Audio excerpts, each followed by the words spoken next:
is being recorded.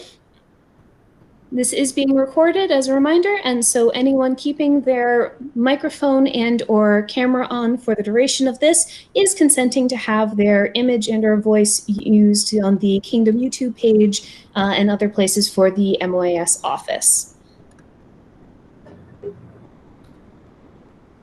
And as a reminder of the SCA harassment and bullying policy, the SCA prohibits harassment and bullying of all individuals and groups. Participants engaging in this behavior are subject to appropriate sanctions. If you are subjected to harassment, bullying, or retaliation, or if you become aware of anyone being harassed or bullied, please contact a seneschal, the president of the SCA, or your kingdom's board's ombudsman.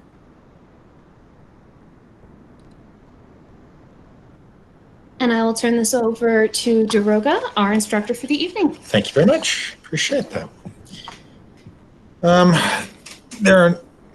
Where do you want to start? I'm going to set up right now. So, welcome. I know everybody who's here right now, the small group that we have, but it's also being recorded for other folks who might be interested in watching this afterwards. My class tonight is going to be lecture-based, obviously. And it's not going to be performance-based in terms of showing things. I can obviously demonstrate things depending on which direction. And when we're talking about other questions, if people have them, I'm just switching over to the chat so that people can type in questions as the lecture goes on. Now we're going to be talking about La Verdadera Destreza, or LVD, or what I'll also refer to as Destreza. It's also La Verdadera Destreza translates as the true skill. We'll get more into this, but the class is designed to be an overarching view and will hopefully point you towards different places you can find more information and things to study on your own. In East Kingdom, the major styles that are practiced tend to be Italian styles of fencing or sometimes athletic, but you do get some different approaches. So I'm sorry, I'm just going to review my notes really quick as I'm going through this. I'm also going to ask Elena to share a couple of things after we're done. One is my agenda for today, and the other is going to be a link to my blog, where there's a lot of information as well, because I run a La Verdadera Destreza resource list on the blog. You can find it just by typing into Google Destreza resources. Blackbirds and Blades is the name of the blog, and it'll come up first. Actually, I believe as of the last search, it's been running for about 5-6 years now. So you can actually find it fairly easily on the web. I think it shows up if you just type in La Verdadera Destreza. It actually shows up on the first page of search results. So, as I said, this is going to be lecture-based, and also for people, ask questions. I know everybody who's here right now, but if you have anything that you would like me to address, I can bounce around and I can answer your questions as we go through this. Destreza is growing in popularity constantly, and there are things being translated all of the time. Thanks to some of the people I'll be discussing today, it's really the golden age in a lot of ways. While a lot of the translations for the Italian material came out in the 90s, you really didn't find anything on Destreza up until probably the past decade in terms of some of the translated material. So let's go into it. LVD Masters and SCA time period. These are two masters that are within the SCA time period, and by that I'm referring to pre-1600. It's Don Hieronymo de Carranza. 1569, he wrote his first philosophy of the defense of Christian. I can't remember the exact translation right now, but it's considered the foundational material. And sadly, there is not much of it translated. And what is translated is a poor translation, but you can find it out there, at least the first book of his 3 books that were part of this. He wrote it in 1569, and it was published in 1582.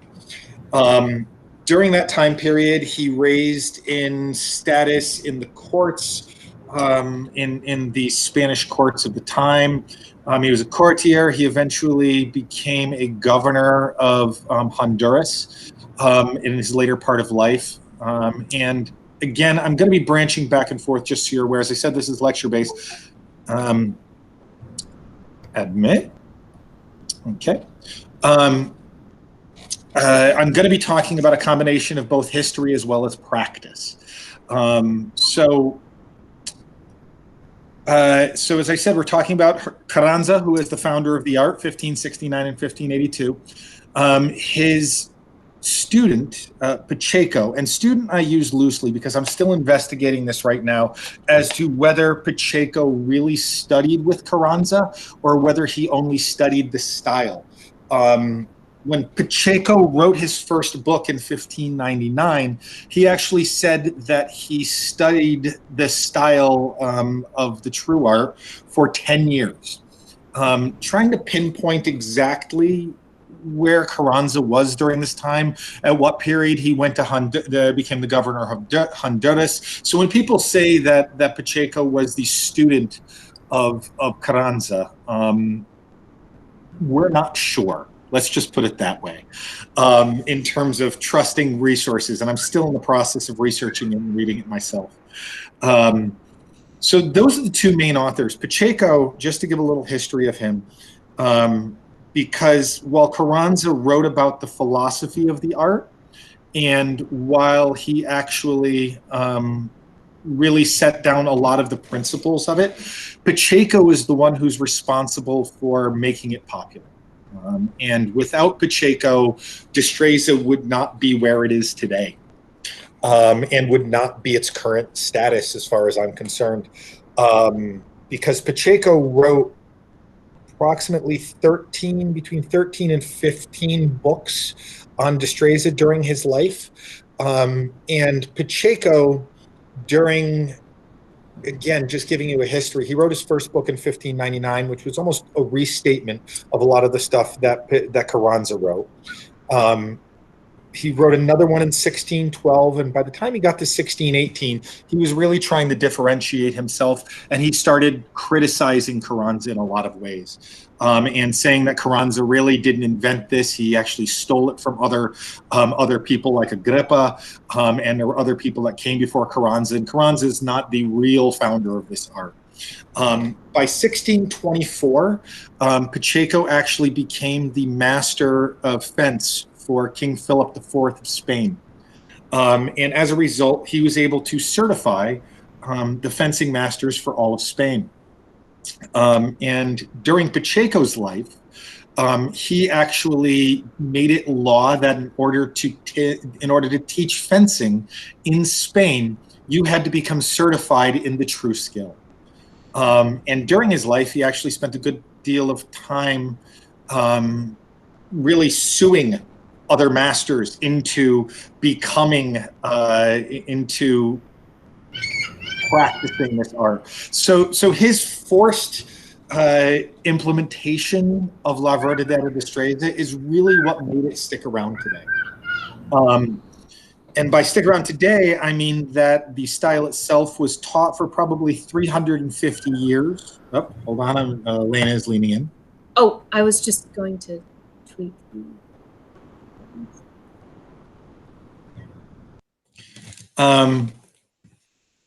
So it was taught for about 350 years at least. As the weapons changed, so did the art itself. By the time you get into the 1800s, people are applying some of the same principles to use the saber. So the principles of the style started with Carranza, but it extended far past his lifetime and into the 1800s. Going on to LVD masters outside of the SCA time period, just to make you familiar with them. And the reason why I bring them up is because as you get into the practice of Destreza, the weapons changed. In the earlier part of Carranza's lifetime, he was using what would be almost an arming sword now. Very little guard, no cup hilt, very little protection of the hand. By the time you get into the late 1600s, people are fighting with much lighter weapons. They're fighting with cup hilts that have a lot more protection. The style itself developed as time went on. So in terms of LVD masters outside of the SCI time period, at least going over them briefly, and I'll tell you that most of these have translations, and I'll go into them shortly. In 1630, Thibault, or Gerard Thibault de Danvers, excuse me. He is a Frenchman. No, he's a Danishman who wrote in French about a Spanish style in the Spanish Netherlands.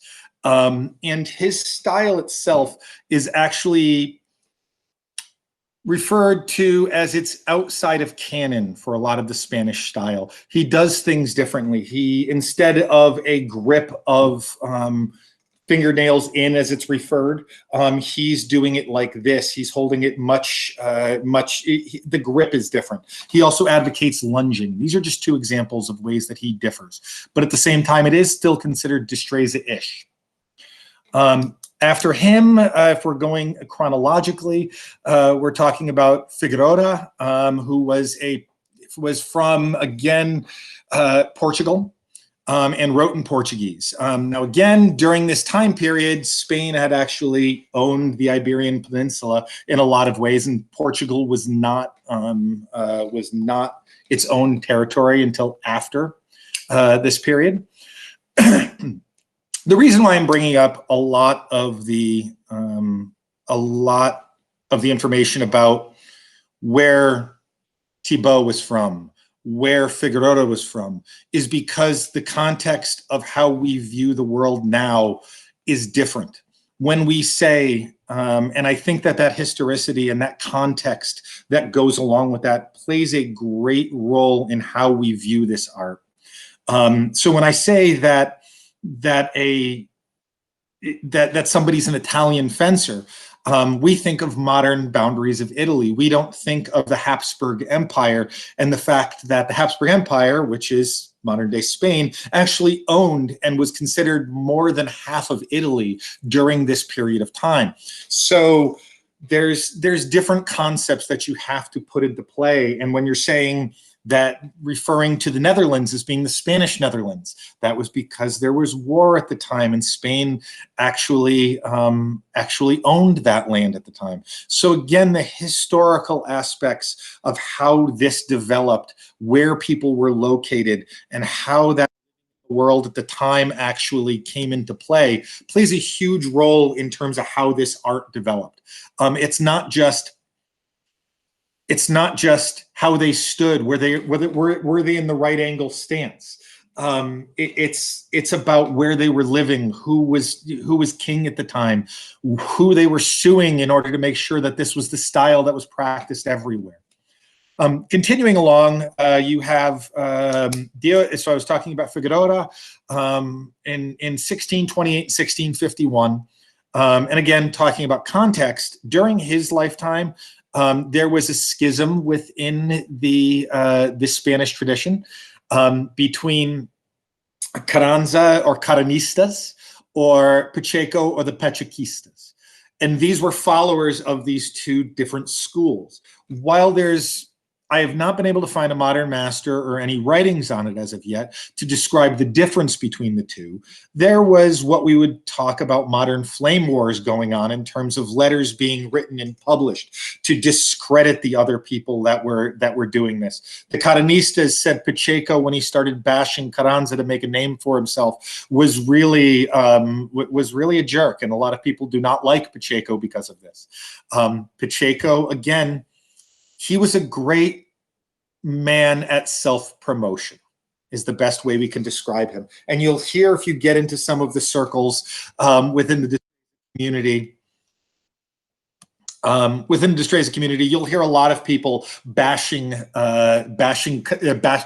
Pacheco because of how he talks about other fencers and about how he talks about himself. Going on, so Luis de Viedma, 1639. There's a couple of translations of his that are out right now, done by Tim Rivera. And Viedma was a follower of Pacheco. Viedma describes himself as actually being a vulgar practitioner. And vulgar is, or a commune fencer, is what was practiced in Spain prior to Destreza becoming canon and becoming what everybody had to practice because that's the only thing that was legal. Vulgar fencing could be referred to, there's a number of translations out there. Tim Rivera, who did Viedma, also did a translation of somebody who came before Pacheco, or right around the same time, Godinho. Was considered a more common term for this now is actually Iberian fencing. Because it's a much more all-encompassing term for the different styles of Spanish fencing that occurred during the times. And during Pacheco's lifetime and even afterwards, a good portion of that was spent. The winners always write the history books, and Destreza won. So as a result, what we have now and what is still surfacing are the translations of the La Verdadera Destreza, not the Commune Destreza or the Vulgar Destreza, because they won the campaign, they won the PR campaign. Pacheco outlawed essentially the teaching of the other styles. It still occurred, but again, the vulgar styles are what came before. And there's very little of that still exists. But Viedma considered himself a vulgar fencer before he found the true skill.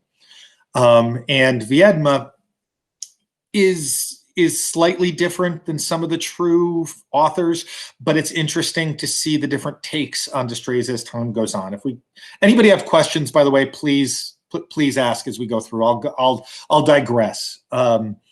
So following Viedma that we have Ettenhard as an example. He wrote in 1675.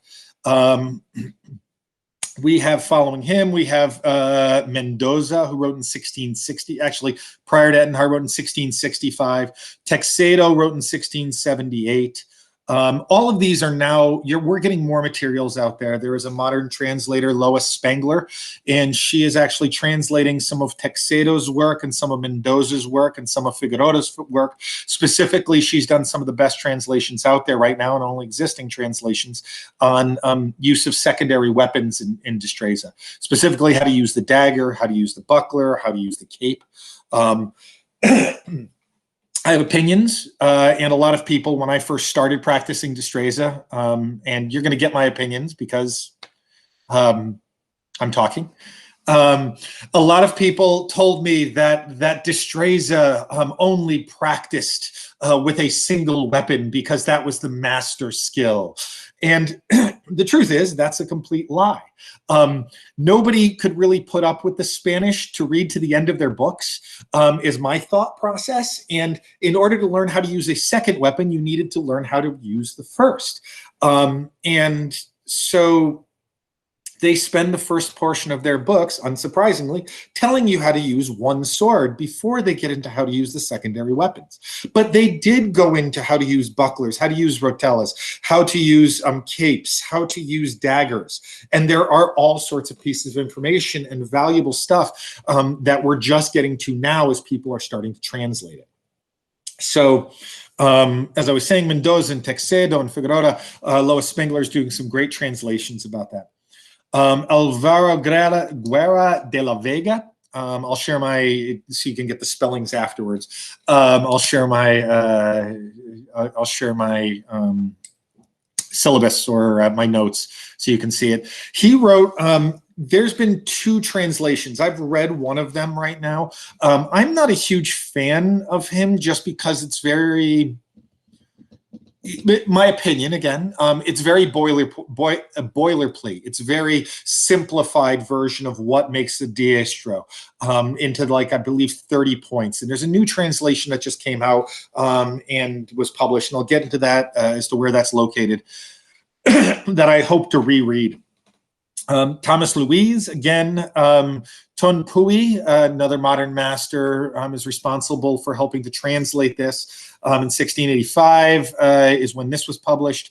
I've read parts of it. Again, it's a little out of context, or it's a little bit out of,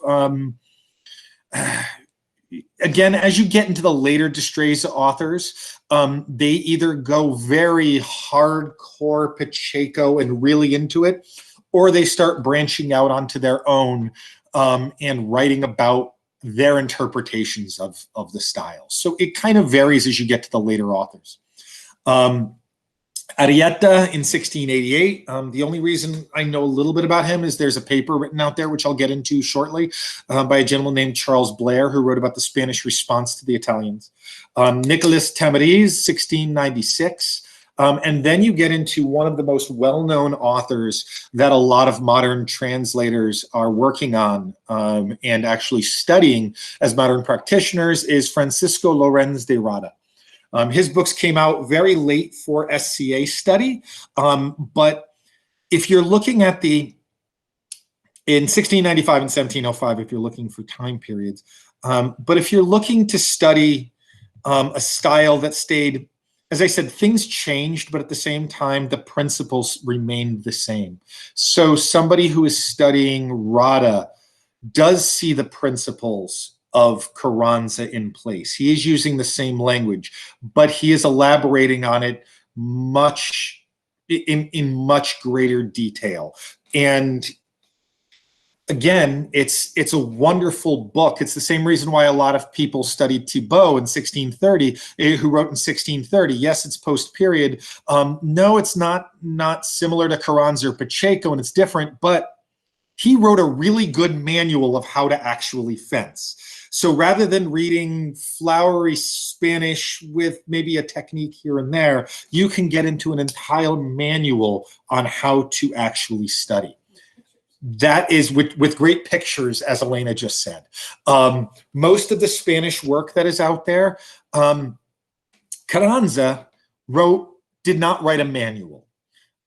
He wrote a philosophy. He wrote a treatise. There was more material in there that dealt with really trying to raise the style to a higher level of learning. He was writing to the noblemen. He was writing about Aristotelian ideals.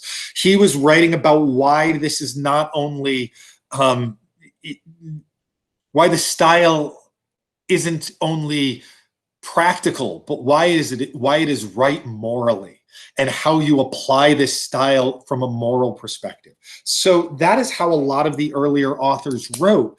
And even early Pacheco wrote a lot more philosophy, but he got more into writing as he got later period. He got more into writing how to actually fence, not just, in fact, that was one of his criticisms in 1618, was that Carranza was okay, but he didn't write enough material on how to actually fence. He talked a lot about philosophy. And that is some of the stuff Pacheco was actually criticizing.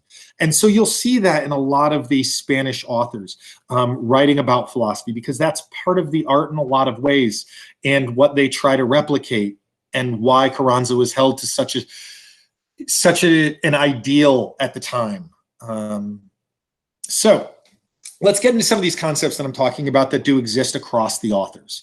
There is a focus on geometry, not saying that Italians and Germans and Agrippa didn't focus on geometry, but there is an obsession with geometry. In fact, if you read Ettenhard, there's a couple of different interpretations of it out there. There's a partial translation by Puck Curtis and Mary Dill Curtis that is very reliable, but he spends the first portion of the book literally going into what we would consider modern day high school geometry. And you have to understand that before you understand how to move. Because that's going to be the language that they're going to use to describe the movement. So there's a language of geometry that you're in a right angle stance, you're stepping on transverse angles, you're the curved steps, and they're going into a lot of details for them. So there's a lot of focus on that geometry in the stance in what is considered the Spanish circle. When I first started, you start thinking that nobody else walked in a circle, it was only the Spanish. That is not true. There are a number of Italian authors that talk about it. But the Spanish, again, it is one of their largest focuses. Also, how the Spanish define distance is different. While you're talking about the Italians, and excuse me if I butcher any concepts, I am not an Italian specialist, they're talking about distance and measure and tempo. What the Spanish talk about is media. They talk about medio de proporción, which is the place at which you are safe. That is where everything begins, is the medio de proporción. There's not out of distance. You start at medio de proporción. The way I describe the difference between the Italians and the Spanish style, the Italians, from my perspective, start at the place from where they can kill the opponent and where they are ready to kill the other person. The Spanish look at the world from, let me start at the place where I am safe, where I cannot be killed. And that is really the difference in terms of that. For the Spanish, there are three major distances. Medio de proporción, which is the measure of proportion. And as I said, that is the first measurement. The second one is medio proporcional. Two authors wrote on that, De la Vega and Rana, both later, but that's the middle distance. And they write about multiple middle distances. And then there is the medio proporcionado, which is where the technique has been completed, where the opponent is dead, where it is over. And by where it is over, that is where the technique is over, because the actual completion of the movement is not complete until you step back out to a place of safety, back out to medio de proporción. So it begins at a place of safety and it ends at a place of safety. It is not like some of the plates you will see other places where they shove their sword through the other person's eye. Okay, we're moving on to the next plate. You are always thinking about where you're stepping after the technique in order to step. And you're stepping on the angle to apply it. But if that technique does not work, you're stepping back out to a place of safety or someplace where you can apply another technique. Third concept that is through all of the authors is what is called the atajo. Very difficult to describe, and I think the best way is, you know, is how many diestros does it take to screw in a light bulb? I don't know. Everybody has a different manual, and they're still discussing who to begins first. That's really kind of how it is with Spanish fencing. And the atajo falls into this. The earlier authors, and Pacheco talks about the atajo. It is blade, modern terms, and this is a butchering of it, is the control or subjugation of the other person's weapon. And he says it needs to come down from above. So say the pen is, the pen is my blade, and I am placing the atajo on my opponent. That is the atajo. I'm subjecting their blade, and it is a form of blade control. Where that atajo takes place on the blade, and what's the strong part of the blade or the weak part, where your blades are crossing, is another part of the discussion. By the time you get out to Rana is describing as to how the atajo can take place from underneath the blade. It is not ideal, but it can. And he's also talking about the virtual atajo, which is if you can't make contact with the other person's blade, you're essentially what other styles call closing the line virtually, so that they only have, again, limiting the options of the other person where they can attack. So, and the last part is the last thing of the concepts that define the style are something that Pacheco really set up, which are the general techniques and also the movement of conclusion. The general techniques are essentially him boiling down all of what is destreza, which is combination of the atajos, moving to everything from, you know, again, I'm thinking of other terms in other styles. You're closing lines, you're circling the blade, you're maintaining control, and it is what is used to attack the opponent. These are the aggressive movements that are used to attack the opponent. These are the general techniques. Traditionally, there's 4 of them. If you get into Viedma, there's some disagreement. He breaks it down as to 7 of them.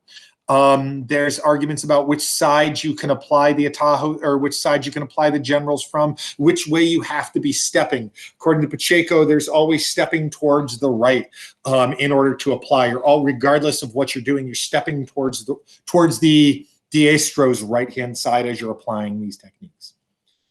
And Viedma starts combining some of Pacheco's generals and making them into his own. If you get into it, again, just be aware that there's some discussion within the community, just like Ataho's.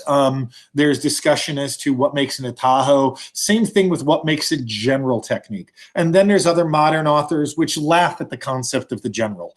Ramon Martinez, actually, kind of chuckles at it. He goes, these, the HEMA people and their fascination with the generals. They are not generals like generals in an army. They are basic techniques. And he goes into understanding the circling. So again, it's a different pedagogy and how different modern masters teach these same concepts. And you'll see this across these different styles.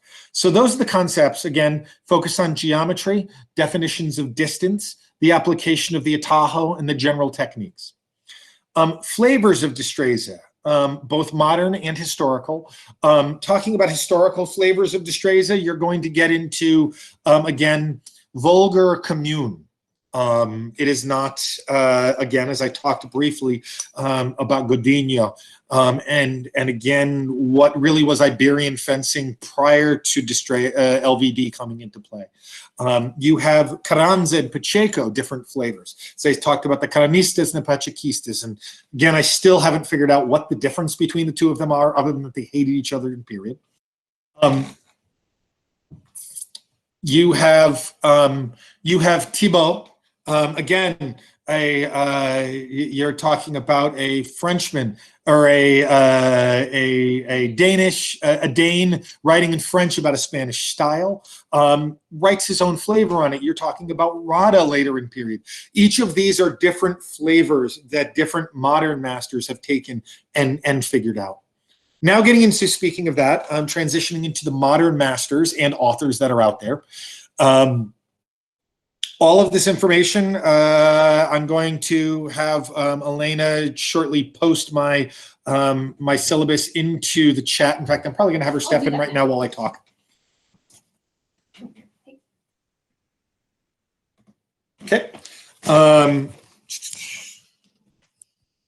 So going into modern masters, we have Puck and Mary Dill Curtis. They live in California.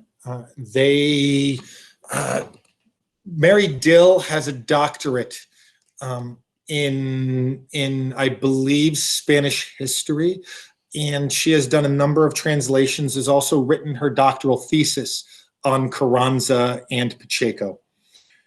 Puck actually used to be in the SCA himself, and is a white scarf in a different region. I do not know exactly which kingdom he lived in at the time he became a white scarf, but he has that history. He runs the Sacramento Sword School with Eric Meyer in California, as well as a couple of other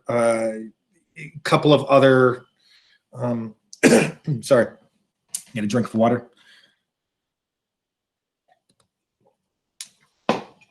A couple of others like Kevin Murakoshi, I believe his name is. Excuse me if I'm butchering his last name. I don't have it written out in front of me right now. But they run and they teach their sword school. Puck is actually trained and does not consider, even though he's one of the modern representatives and considered one of the experts in the field in it, he has spoken before and said that he considers himself trained as an Italian first before it being a diestro. And that is what he is trained to teach. But in fact, he is probably one of the most well-known diestros, modern diestros out there that are currently teaching it. That should. In New York, you have Ramon and Jeanette Martinez and their teachers that are several of them throughout the U.S. They have their own style. Maestro Ramon is actually responsible for a resurgence in the 90s of Destreza. And while Destreza was being written about, I have books on my shelf of it being written about in the 70s, being written about in the 80s. It wasn't until the 90s when Martinez really started doing some research and writings himself that it had a bit of a resurgence. He actually has 3 DVDs out, and he does not, him and his students do not necessarily intersect with some of the other Destreza groups, and they kind of run and teach their own. There's some folks in the SCA right now. Ibrahim is wonderful and practices the Martinez style of Destreza wonderfully, and it is beautiful in the SCA. But they have a different set of rules that they, similar to HEMA practice, they allow cuts. So they're doing a lot more percussive hits. You're not going to get that in the SCA unless you do cut and thrust, but it is something that they do. And as a result, it leads to some different moves that are, again, a different style of modern Destreza. I've taken a couple of his seminars with Maestro Martinez, and it is just fabulous to go to any modern master and train with them. Tim Rivera in St. Louis. Tim Rivera runs the St. Louis Sword School, and he has done a number of modern translations, as I said, of Viedma. He's done Pacheco. He has actually done he's in the process right now of doing Pacheco's Grandezas, Book of Grandezas. I think that was 1612 or 1618.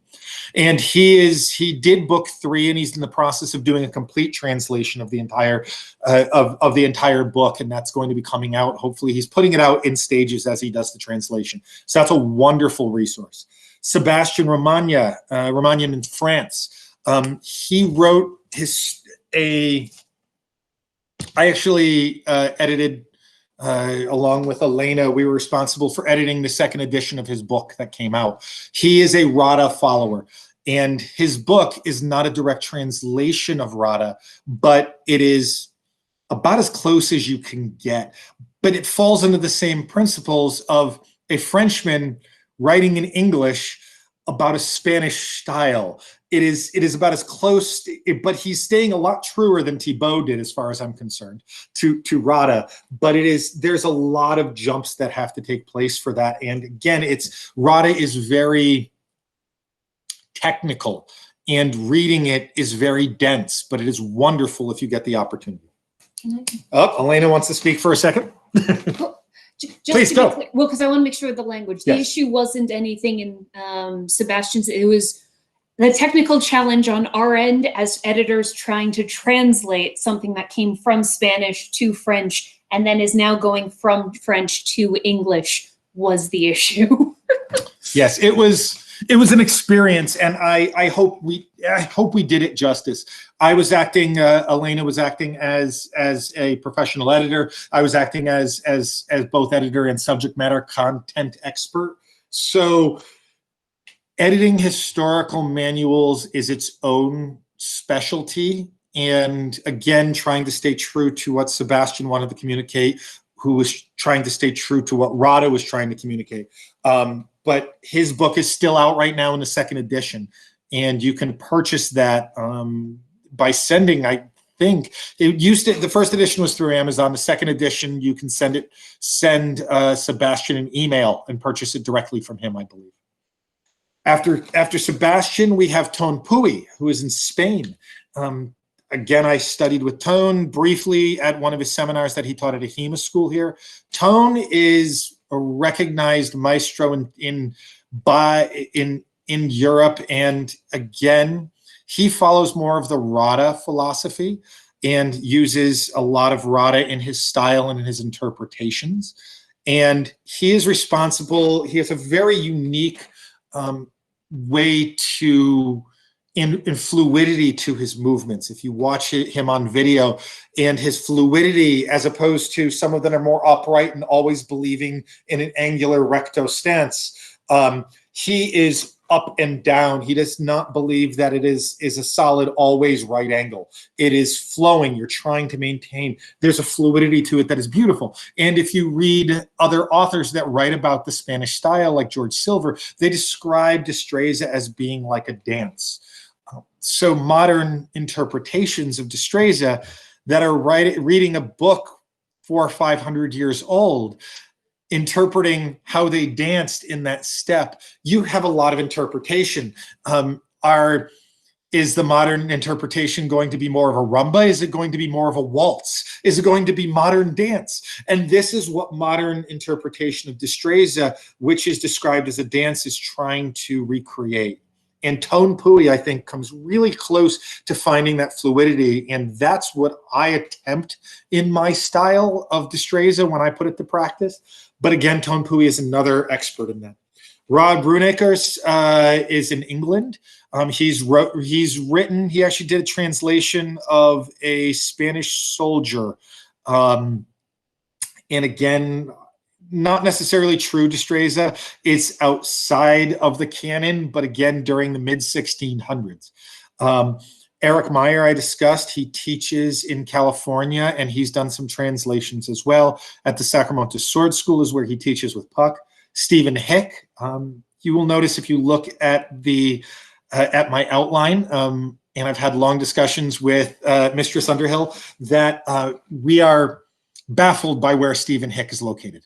And I believe it might be Canada based on some of his other publications, but we are not sure. But he has done some translations with Eric Meyer on Figueroa and the use of the montante, which is the Spanish two-handed sword that is extremely long. But again, you're talking about weapons that follow Destreza practices or Destreza concepts. Is that true La Verdadera Destreza? Yes and no, but it is all fitting into the Iberian styles. Charles Blair, he is located in Chicago. He wrote a paper that you can find on the Spanish response to the Italians.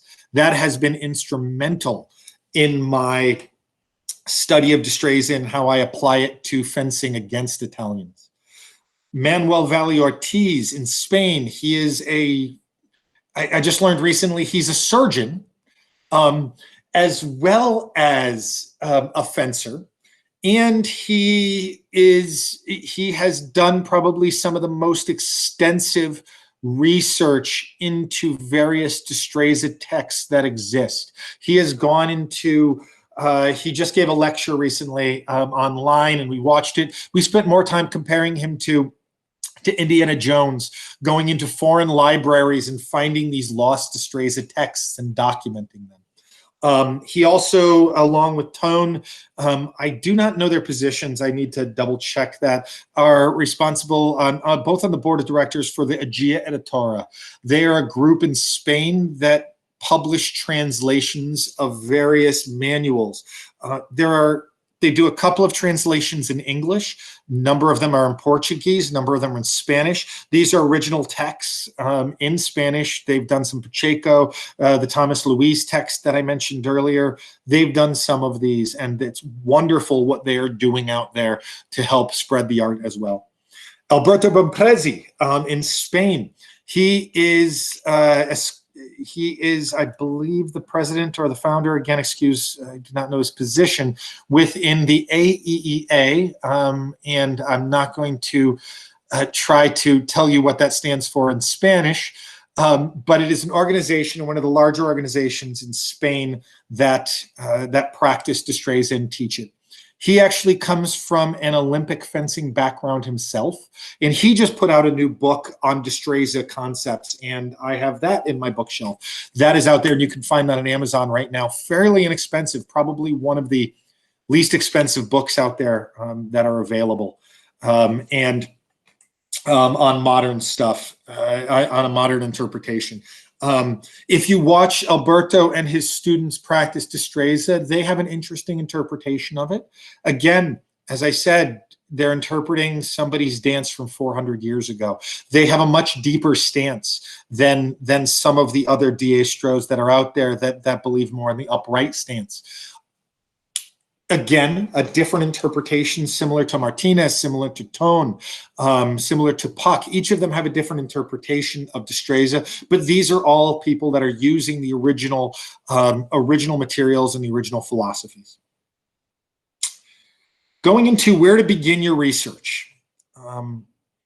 Question everything. That is the first thing. Verify sources and citations. Don't just believe something. I've fallen into the trap of believing a translation, of getting so excited because there's another translation out there, a full translation of this wonderful period author. And then it comes out and you discover, based on the feedback from other experts in the field, that this is really not a good translation. And it can lead to a lot of mistakes. I'm very happy for multiple translations. This is how we learn within a style. But at the same time, question everything, listen to the experts, get involved in the communities, and find out whether these people, again, where they're coming from, what their background is. If they tell you that no, this was really easy, it's just like modern Spanish, that could be a problem as the interpretations vary as time go on. And modern Spanish is not the same as period Spanish, from what professionals in the field have told me. Speaking of which, one of the names I jumped over was Lois Spangler. She just gave a lecture a few weeks ago. She's an American who's currently living in Australia, and there's a Brisbane school of Iberian fencing that is wonderful for what they're putting out there in terms of both translations, in terms of interpretations. Lois is doing some, as I said, Lois Spangler is doing some great interpretations of Texedo, Figueroa. She actually has a Patreon that I'm a sponsor of right now, where she's in the process of doing a full translation of Pacheco's Compendio. And what I love about her and what is she giving back to the community, she's not just doing it for the people that are on the Patreon. Anybody who donates to the Patreon gets first view of it, but 3 months after she puts something on there, she's kicking it out to the public, and she's making it public. And she is very well respected in the process of how she goes about doing her translations. So question everything, verify sources and citations. Places to look. Papers, journals, articles, historical treatises. Don't just look for translations of materials. Look into other things that exist. Anthologies. Spada 1 and Spada 2 are two anthologies where Puck and Mary Dill Curtis have written, where you're looking at WMAW, In Service to Mars. These are anthologies. Western Martial Arts Workshop, they put out these anthologies that are out there. And this is actually in the second anthology is where one of Puck's works is located. You can now buy it on PDF, and I'll get into that in a second. It's called From the Page to the Practice. And I'll get into that in just a moment. But so the idea is, look for what is out there. Books, modern and historical. You're looking at modern interpretations such as Sebastian Romanion's, who's trying to maintain historical accuracy. You're looking at Alberto Bompresi. These are all of these things you can find. Videos, websites, blogs, internet groups, Facebook groups. These are places where if you're interested in exploring Destreza, it can seem overwhelming. Take a step, join one, look what's out there. Don't get overwhelmed, take a step. This gets into what I suggest people start with. I suggest starting, if you're brand new to Destreza, don't start with a historical manual because you think, well, I want to start out with historical manual because that's how you should learn, right? Absolutely not, because if you don't understand the language that they're using, if you read a Tahoe in a historical manual, you don't know that in a Tahoe, a modern description of a Tahoe as being a subjugation of somebody's blade, you won't understand what they're saying. If you don't understand what a transverse step is or a curved step, they're using, again, because of how these manuals are translated, some of the language they don't translate because the best word to describe it is the Spanish word. So there's been this lecture series that's been happening over the past 10 weeks right now, run by Puck in the Sacramento School. And one of his favorite questions that he's been asking every week is, how does that person define acometimiento? And this is a concept in Spanish that can be both a direct stab and a direct engagement, and it can also be a feint. So understanding what the modern terms, what the terms are before you get into the historical material is very important. One of the places I suggest people start, and it used to only be available, it was available in PDF, then it was available only in the anthology. It's now available in PDF again for like $7 or $8. It is one of the best primers. It's From the Page to the Practice. It's by Puck Curtis. It's through the Freelance Academy Press. So if you're brand new to Destreza, and even if you're not new to Destreza, it is very historically based, and it is a wonderful source material. I still use it today to go back and reference some of the concepts and some of the terms. Puck has said that this was maybe about 10 years ago, was actually his master's thesis for his degree in fencing. And through his sword school, again, I don't necessarily understand the full degree concept, but this was essentially his master's thesis. And he says some of the concepts have developed even since then as he's learned more, but it is a great introduction to the style and a great stepping off place to learn more. So, so it gives you the LVD language and terms, and then you move on to period works. Translations that are available for free out there right now. There's Partial Carranza that you can find. There is the book 1 of his, which you're not going to learn anything about how to fence. Nothing at all. You're probably going to come out more confused than anything else, but it is beautiful if you want to read an Aristotelian dialogue. And between these different concepts of the individuals, and you get an idea of what Carranza was aiming for and what he really wanted the style to be. And that is what you'll read by reading Carranza's first book in translation. And you'll be confused as hell. Then there's Partial Pacheco's. There's more in process. I already talked about Lois Spangler translating Compendio. I've talked about Tim Rivera. Book 3 of his Book of the Grandeses is already out. He's in the process of translating book 1 and book 2, and he's put out partial translations of that. I find it ironic. Tim Rivera speaks very adamantly. He described it last night in the conversation in the chat on one of the lectures, that he is like a dog with a bone when he starts digging into how much he hates Pacheco. He hates Pacheco, but he sees the value of Pacheco enough to go through the process of translating him. But Pacheco is a pompous ass, and he is not ashamed to Tim is not ashamed to tell you that. So there are Partial Ettenhard out there that you can trust. That is done by Puck and Mary Dill. That is, again, free. There is Partial Alvera Guerra de la Vega. I mentioned that earlier. I know some people logged on later. There is a newer translation through Tim's site, the St. Louis Sword School. There are multiple full Viedma works now that have been done by Tim.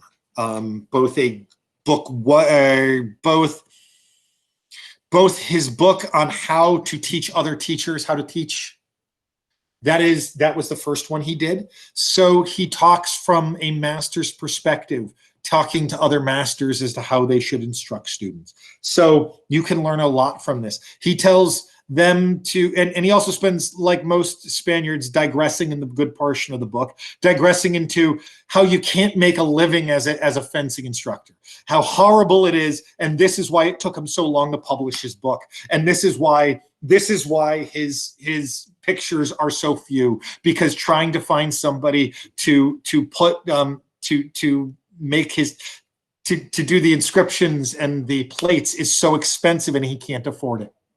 So Viedma, there are multiple translations of Viedma that are available for free. Figueroa, on the Montante, this two-handed sword that is done by Myers and Hick. That is for free, a full translation of that. Again, there's partial translations done by Lois Spangler on Figueroa on both his use of the cape as well as his use of the dagger. There is partials of Texedo on his offhand weapons. And there's also, right now, I've described how there is a full Rada, an interpretation, but it's not a word-for-word Rada. But there is actually a gentleman, I don't know where he's located, recently started up a Destreza fencing site, and he's in the process translating a full Rada. It's a very slow process, obviously, as you can imagine. While he is very transparent to the community, which is wonderful, and that is a good sign. If somebody says, this is my interpretation, this is how I'm doing it, I'm not taking anybody's feedback, that's a warning sign. Like I say, check your resources, check your site, your sources, check everything. And this gentleman who's doing RADA right now is open to the community and offering, saying the community, if you find errors, let me know, I'll fix them. And it's an ongoing translation. And to give you an example of where I say, don't trust all of your sources, I remember looking into a book that proved something about when cup hilts were invented. Because when I first started studying history of the Spanish style, I got very intrigued by the type of sword they were using. And I found a book that was published in 1928 that was a supposed catalog of the Madrid armory. And in it, he found a cup hilt, and he documents it in there. It says the cup hilt from this Duke Oliveira, and it from 1604. And I got so excited because I said, this must be the truth. It's from 1923. It's old. And it's a book. It was published, and it's from a museum. It's about a museum. And this was an educational experience because Mistress Elena, my fiance, who educated me at this point, that don't trust everything you see, because she did a lot of research, and she did some research in an afternoon and found out that this author in 1923 was known for writing, how did you describe it to me? Travel guides. Travel guides. Cheap travel guides. Cheap travel guides. He wanted to make money by writing travel guides. And you can't trust it. So that let me know that while it proved what I wanted, was that I wanted to hear that cup hilts were from 1604 and not 1630 to 1640, which other respected authors like A.V.B. Norman have talked about. So the concept is question what is written. And just because it's something that gets you excited and proves a fact that you really wanted to have proved, double check it and don't believe everything you read and be open to having your concepts and your ideas disproved. Look at things with an analytical and a scientific eye. So translations that cost money that are out there now. There is a full translation of Thibaut that is well respected, done by Greer. It was out of print. It originally came out in 2006. Then it was out of print for many years, and it was like a piece of gold. You can find it online for $500 to $600. It was just recently, within the past couple of years, reprinted, and you can find it on Amazon now for, I believe, $30 or $40. Smaller format than the original, but again, it is available. Thomas Louise, as I said, excuse my pronunciations if they're anything not Spanish. Thomas Louise, again, you can find that through Agia Editora. Godinho, you can find a translation of Godinho through the Freelance Academy Press that was done by Tim Rivera. This is probably, I think, the only one that Tim charges for. But again, that is a style pre-LVD, La Verdadera. Modern books, Sebastian Romagna, Alberto Bonpresi, I talked about them already. Papers and articles that are out there. Puck and Mary Dill Curtis, as I said, in Spada 1 and Spada 2, two anthologies. Charles Blair, his paper is for free online. Puck and Mary Dill, you can get them by buying those. They're out of print right now. Or interlibrary loan is your friend as well. Use interlibrary loan. That's where I've gotten a lot of the material, and I photocopied those for my own records. Charles Blair, you can find him. There's a Acta Duellatorum, is a modern guide, is a modern journal, a peer-reviewed journal that's getting a lot of respect, and Charles Blair put out his paper through them. and that is the Spanish response to Italian fencing. You can find Steve Hick and Eric Meyer again in the same in the Spada material. You can find Manuel Valle Ortiz. He put out some material online as well as through an anthology that's out there as well. Web resources, Agia Editora, where I said that you can purchase some of this. Scola Artis Gladi de Automorum. Excuse my pronunciation. I'm losing my voice and I'm out of water. But that is a website where you can do searches to find what. It is a great website that is available to do searches for what manuals are out there, what years they were written. Not all of the links are live because it's an immense site and an immense search tool. Charles Blair also has a search tool that's available to do Spanish treatises. It is currently down, or it was last week, and I've notified him, and he's working on getting it back up. As I said, Acta Periodica Duellatorum is the journal I mentioned, and the AEEA is another web resource. Their website is only in Spanish, but Google Translate does a great job if you hit translate button. Not word for word, but you can get ideas.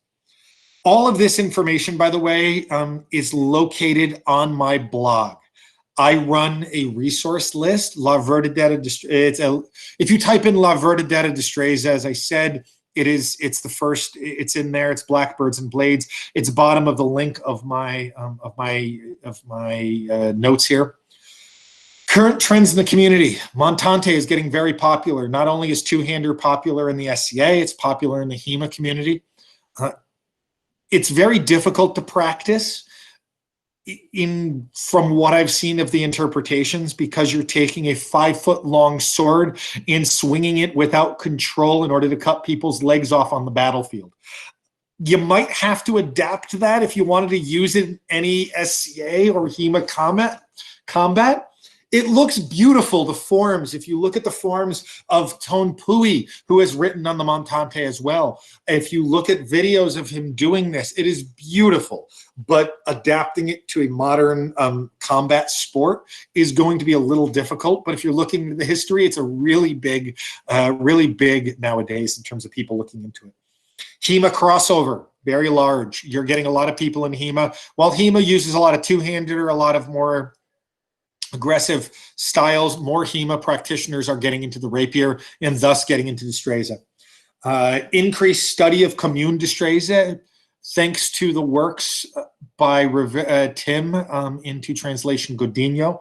And there's more books coming out all the time. I've talked about a few of them here. Everything from Tim's translations to Lois's translations. There is material coming out all of the time. We're in a golden age right now, and it's wonderful how people are finding new ways to share and to get this information out there. Now, I will open it up to questions before I do one more plug before this is over. I've told you about my blog. Everything I've talked about is located on my blog and my resource list. Do you have any questions? Please unmute. Please type into the chat. Elena might come over and moderate. I don't know. She's sitting over here and watching just to make sure that I'm doing this correctly, and I appreciate that immensely. So if you have questions, please, I'm open to them. I'm just going to say Papa went live with your announcement. Okay, Elena just told me the extra plug that I'm going to make right now. I mentioned how the Sacramento Sword School has been doing lectures every week during the pandemic, and how wonderful it has been for the community. You're able to listen to people like Manuel Valle Ortiz, Tone Pui, Alberto Bompresi, Tim Rivera, Lois Spangler, all of these individuals talking. My cadet, Phil Swift, in Mundane Life was one of the speakers as well.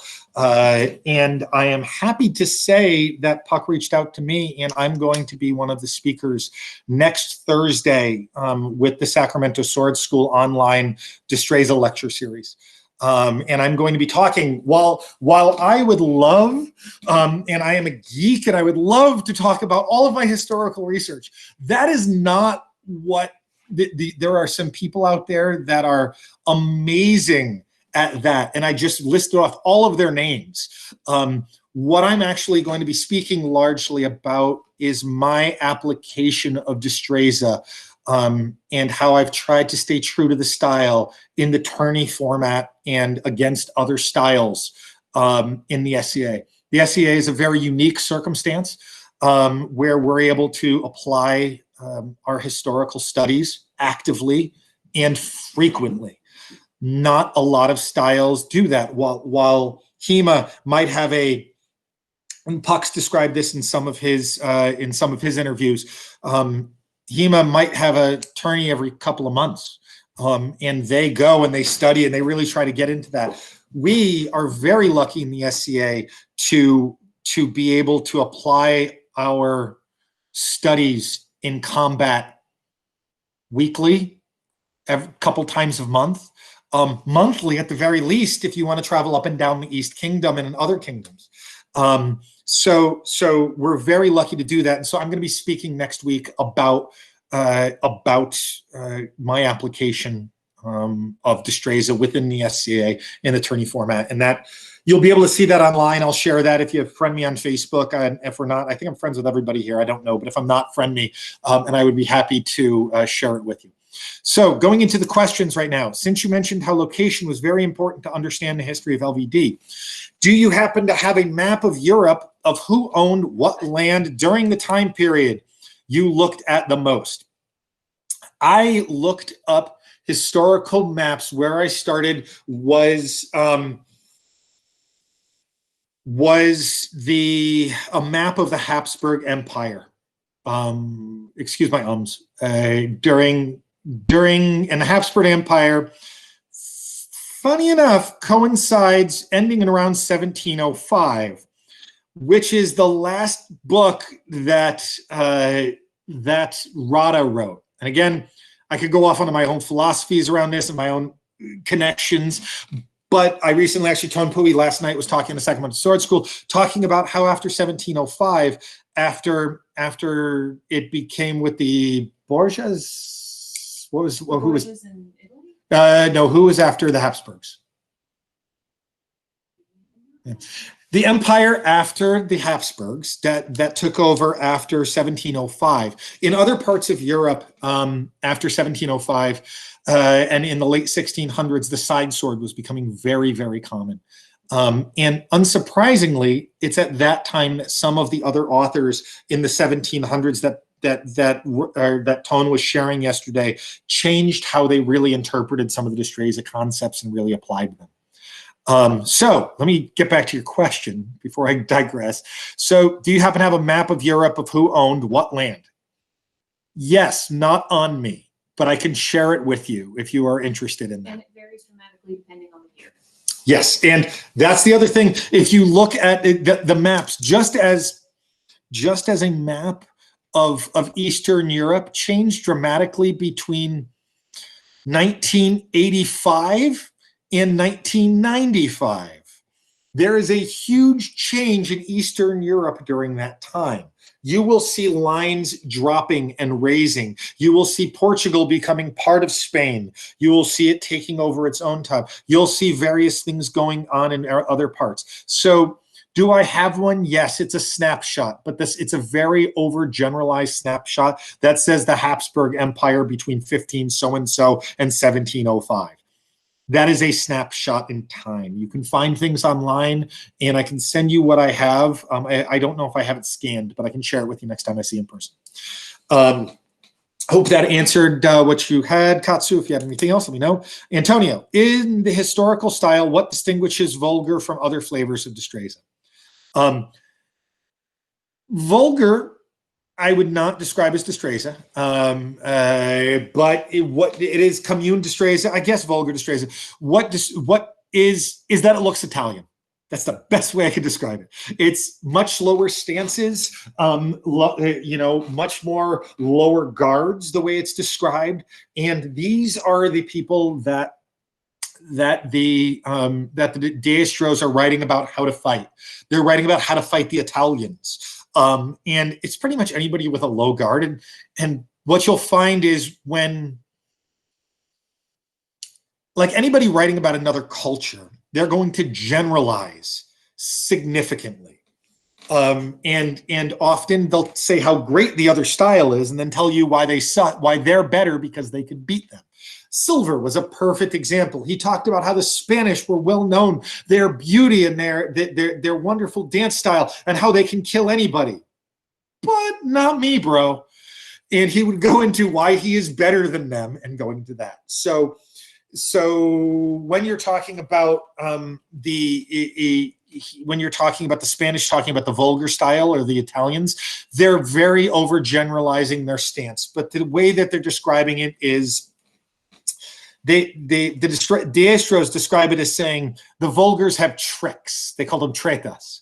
They have tricks. They aren't real fencing, but they're tricks that they'll use. And in fact, I believe that Tim Rivera did a translation of Pacheco's response, or the list of the 30 tricks. And this is these are the tricks the vulgars will use. And again, not describing it as an actual style, but more of a stance that has a bunch of tricks. So I hope that answered the question, Antonio. So do historical texts describe solo drills? No, but yes. Yes and no. They describe, Viedma talks about how a master should train their student. And they tell you, have him walk in a circle for 8 hours in one direction. Then the next day, have him walk for 8 hours in the other direction in the circle. At the end of this, he will be comfortable walking in a circle. The funny thing is, this isn't very far from the truth, because that's how I learned to walk to the right. You are very comfortable depending on which way everybody is going to be more comfortable either being righty or lefty, walking in one direction or walking in the other. And telling you to repeat the same action over and over again. I'm ignoring your pun, Katsu. Yes, that's circular logic. I hate you. So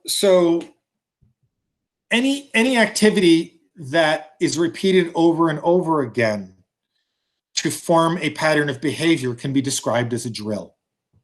So, did he tell you how to drill footwork? Absolutely. If you break it down as to our modern concept of what a drill is. They describe techniques very similar to some of the Italians. They will go through plates, but not pretty plates. Just two sticks crossing each other, and you don't know who's who.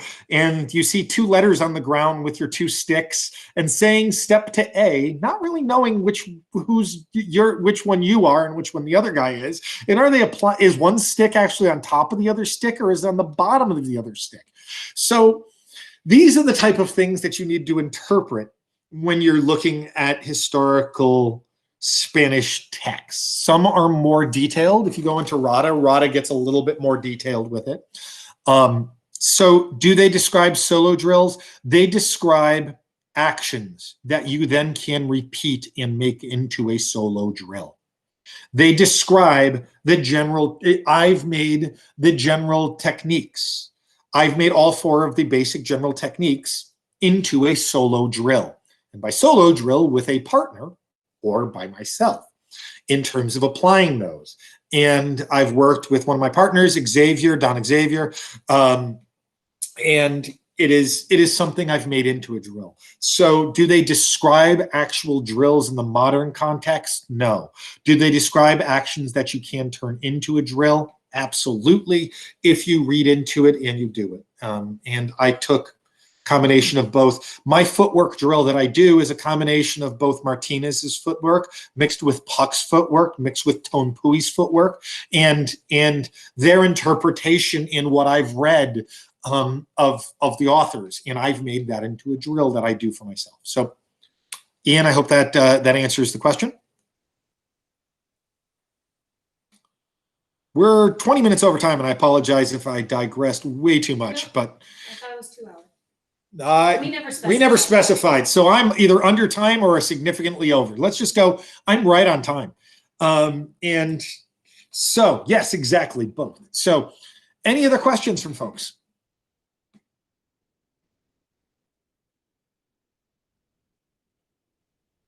Yes, Katsu is typing.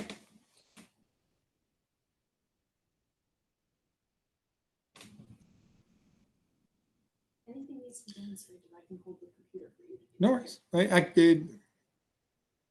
I know you've been hurting recently with your shoulder, among other things. Yes, actually recently my left shoulder, completely unrelated to fencing, but yes, absolutely. I hurt a lot. We're old fencers. It happens. It's just kind of life. Your toe's broken.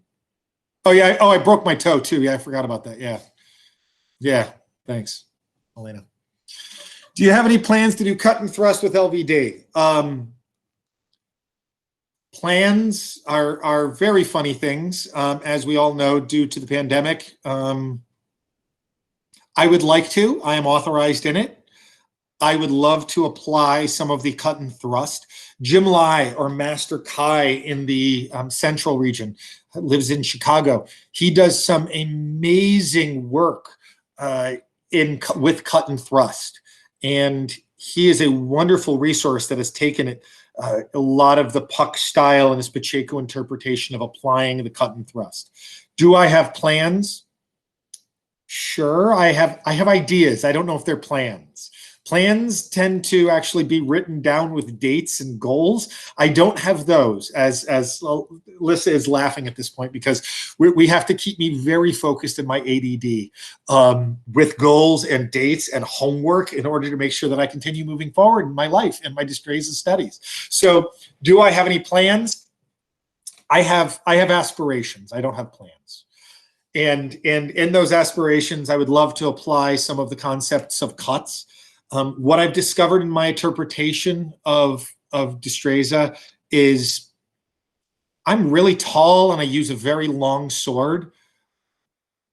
I don't need to cut you if I can stab you and keep you really far away from me. So it's an interpretation. I need to work with the first aspect of doing cut and thrust is getting some fast action going on with the wrist to do Tahos and the reveses and the media Tahos and the media reveses. And I'm looking forward to it, but it's not anything that I've applied just yet.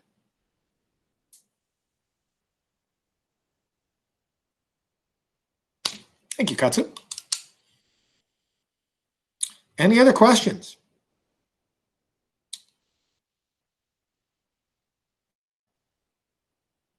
Okay. So plug, if you want more information on this, you can click on the chat and you can scroll up and you can see my notes that I've taken today. You can also go to my blog with all of my resource list, La Verdadera Destreza resources. If you type that into Google, you'll find it very easily. Or you can go to blackbirdsandblades.blogspot.com. And again, a quick plug for next week on the Sacramento Sword School. You will find me sharing that in the next week, and you can sign up and see me talk about how I've actually applied this study in my practice and stayed true to the style, or at least my interpretation of what is true to the style, as everybody has their own interpretation. Again, astros and light bulbs. So thank you very much. Passing this back off to Mistress Elena.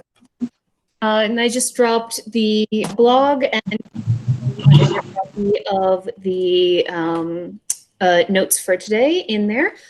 So thank you so much for teaching. Back to MOAS deputy hat on. If anyone else is interested in teaching, we'd love to have more classes. Please reach out to the MOAS office. Lissa right there, our education deputy on the MOAS website. We'd love to have whatever classes you're interested in teaching. And thank you so much. I will turn this off record.